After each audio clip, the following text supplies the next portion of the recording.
are kicking off Sleep Week. Ever wonder what it's like to spend the night at a sleep clinic? Lily got a chance to spend the night at the Brigham and Women's Faulkner Sleep Clinic. Yeah, so what was it like? We're going to check in now with Lily. How did it go, Lily? What's that? Well, I thought I was the one that was going to be that tired. How did it go last night?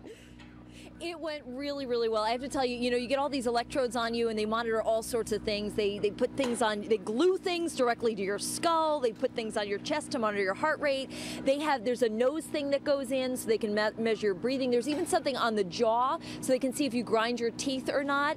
All things seem normal, but it was really interesting to talk to the doctor this morning because he was saying, over the course of a week, he can show you how if you just get only 7 hours of sleep or 6 hours of sleep a night, you miss out on an entire week's worth of sleep. And he said, a lot of people would not get behind the wheel to drive drunk, but they would get behind the wheel to drive sleepy, and that can be just as dangerous. Lily, were there other people there? Was it strange to see other people? Were you in a room alone? What was the deal with that?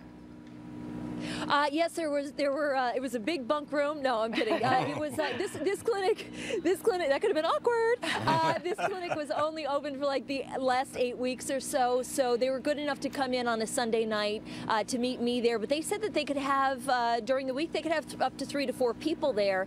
And one of the chief technologists said to me she is shocked to learn how many people have sleep apnea. And usually it's because the wife is saying to the husband, "I'm telling you, you're snoring," or "I'm telling you, you're not breathing during the night. You got to get this checked out." And a lot of times they come here and they don't even believe what their spouse is saying. It's not until they see the data and they go, "Oh man, I really do have an issue." And I have members of my family who have sleep apnea.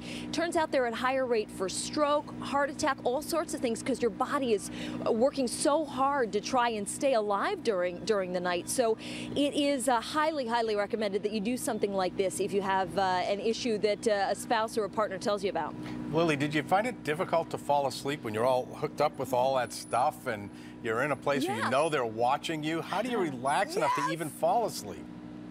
There's a camera like right in front of you, and as used to that as I am right now in my professional life, you don't often get that while you're sleeping. So there was this like weird feeling like every time I cough or if I sneeze, she's gonna know, and am I gonna be able to fall asleep? Took a little bit of time to hook me up. The chief technologist probably took about an hour for her to hook me up. And even though I was sleepy, when I finally laid down at the end of it, it took me a while to go to sleep. They say they actually factor for that. They factor for the idea that you're gonna be uncomfortable, that it feels weird. I usually sleep on my stomach, and with all those wires that you're seeing on me, I couldn't sleep on my stomach. So they factor all that in, and it doesn't count against you when they're looking at all of your results, which is a good thing. Well, it's fascinating stuff, and we appreciate you letting us follow along, Lily. It didn't look like it was necessarily a walk in the park to begin with, but you learned some interesting things, and so did we. Yeah, and I have to tell you, I feel like a lab rat, but I'm still looking for my cheese here. So.